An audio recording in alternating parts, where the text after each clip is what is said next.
معزز سامعین کرام، السلام علیکم۔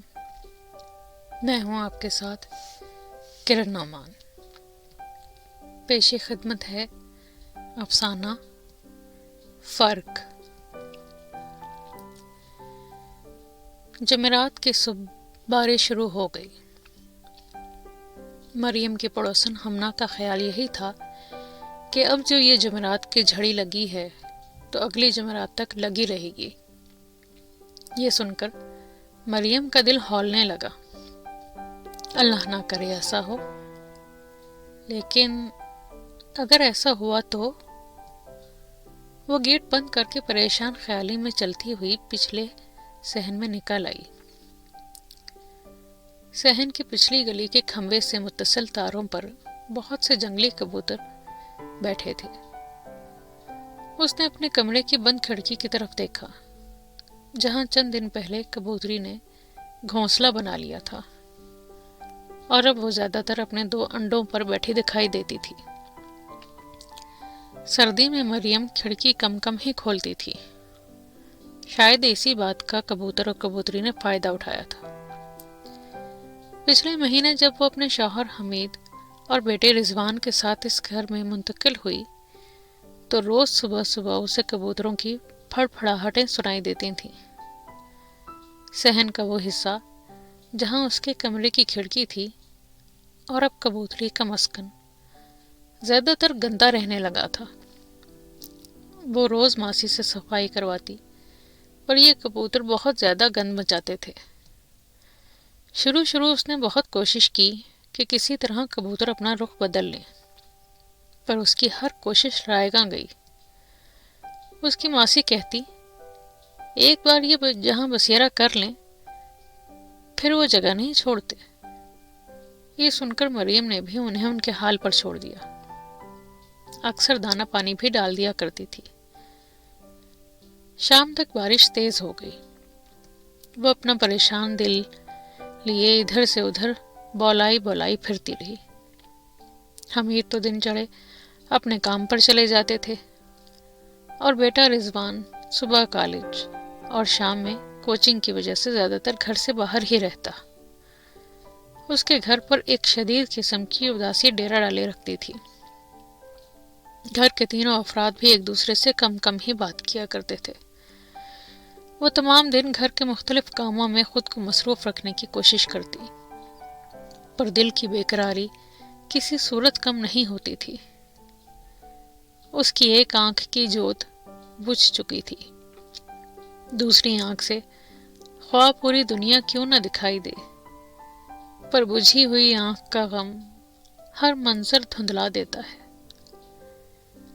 شام میں بارش تیز ہو گئی۔ وہ بے چین سی پھر صحن میں نکل آئی۔ گہرے سرمئی بادلوں نے شام کو رات کی طرح سیاہ کر دیا تھا۔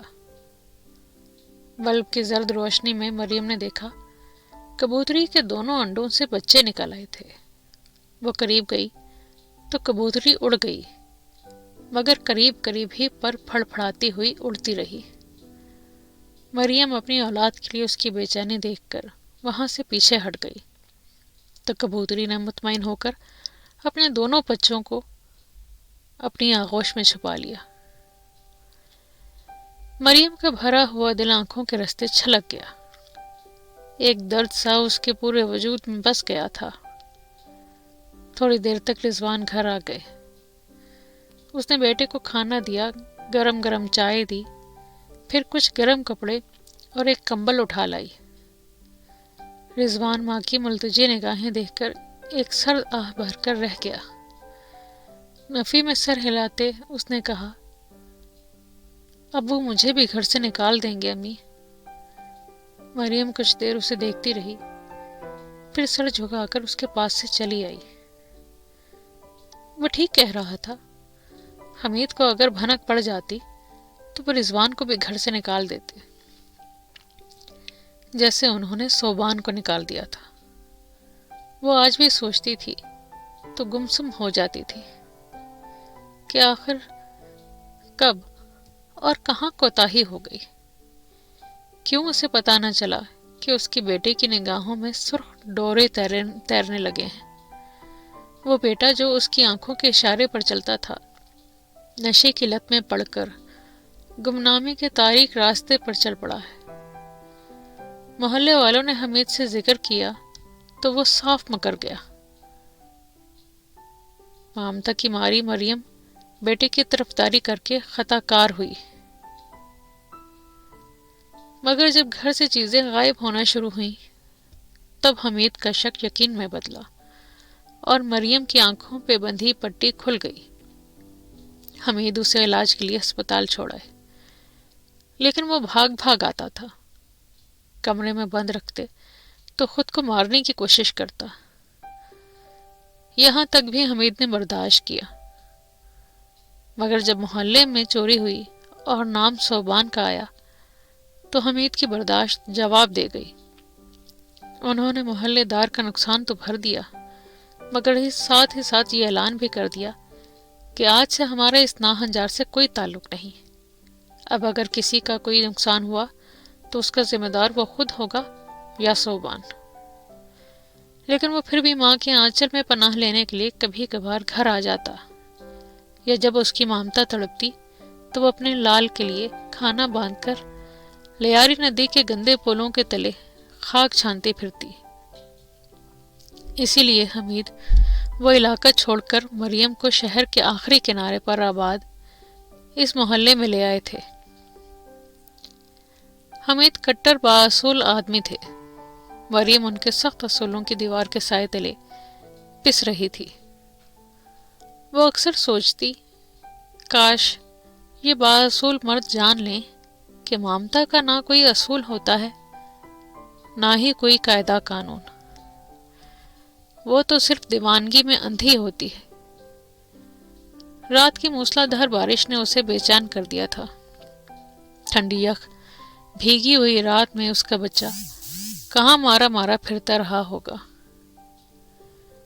گرم کمرے میں اس کا دم گھٹنے لگا تو صحن میں آ گئی۔ بے اختیار دھیان کبوتری کے گھونسلے کی طرف گیا۔ گھونسلے میں صرف ایک بچہ تھا۔ اس نے ادھر ادھر دیکھا تو دوسرا بچہ کچھ فاصلے پر ٹھنڈی زمین پر پڑا تڑپ رہا تھا۔ وہ اندر ہی اندر تھرا اٹھی، نہ جانے کبوتری کا بچہ گھونسلے سے نیچے کیسے گر گیا۔ اس نے جلدی سے ایک گتے کے ٹکڑے پر بچے کو اٹھا لیا۔ قریب آتا دیکھ کر کبوتری اڑ گئی۔ اس نے بچے کو دوسرے بچے کے ساتھ گھونسلے میں رکھ دیا اور واپس پلٹ آئی تاکہ کبوتری اپنے بچوں کے پاس آ جائے۔ اس دن بھی بارش وقفے وقفے سے جاری رہی تھی۔ بادلوں کی گڑگڑاہٹ اور گرج چمک ہی گونجتی رہی، ورنہ تو ایک گہری اداسی خاموشی بن کر اس کے گھر میں رچ بس گئی تھی۔ اس نے ڈھکے چھپے حمید سے اجازت مانگی تھی کہ وہ گرم کپڑے اور بستر صوبان کے لیے بھجوا دے، مگر حمید نے مریم کو بری طرح لڑتاڑ کر رکھ دیا۔ نشئیوں کو ان چیزوں کی ضرورت نہیں ہوتی، ان کا لباس اور کمبل صرف نشہ ہوتا ہے۔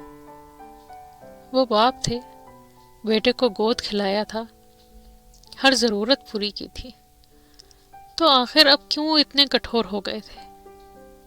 کیا باپ کے لیے سینے سے دل نکال پھینکنا اتنا ہی آسان ہوتا ہے؟ یہ بات وہ صرف سوچ کر ہی رہ گئی تھی۔ برسات کی دوسری رات بھی اس نے تڑپ کر ہی گزاری۔ اگلی صبح ناشتے کے بعد وہ چائے کا کپ لیے صحن میں آئی تو کبوتری بچے کو اپنے منہ سے کچھ کھلا رہی تھی۔ اسے حیرت ہوئی، آج پھر اس کے گھونسلے میں ایک بچہ تھا۔ اس کی نگاہ بے اختیار زمین پر تلاش کرنے لگی۔ کچھ ہی فاصلے پر مردہ بچہ اسے نظر آ گیا۔ اس کا دل دھک سے رہ گیا تھا۔ کبوتری اپنے دوسرے بچے کو کھلانے میں مشغول تھی۔ اس کی آنکھیں ایک دکھ سے بھیگنے لگیں۔ حمید بھی اس کے پیچھے پیچھے چلے آئے تھے۔ آخر یہ کیسی ماں ہے؟ اس کا بچہ اس کے سامنے مردہ پڑا ہے، مگر یہ بے حس بنی ہوئی، اس کا کلیجہ پھٹ کیوں نہیں جاتا؟ کیا یہی انسان اور حیوان کا فرق ہے؟ کبوتری صرف اس بچے کو کھانا کھلاتی ہے جس نے بچنا ہو. جس بچے کے بچنے کا امکان نہ ہو اسے یہ ایسے ہی بے یار و مددگار مرنے کے لیے چھوڑ دیتی ہے. یہی نظام قدرت ہے.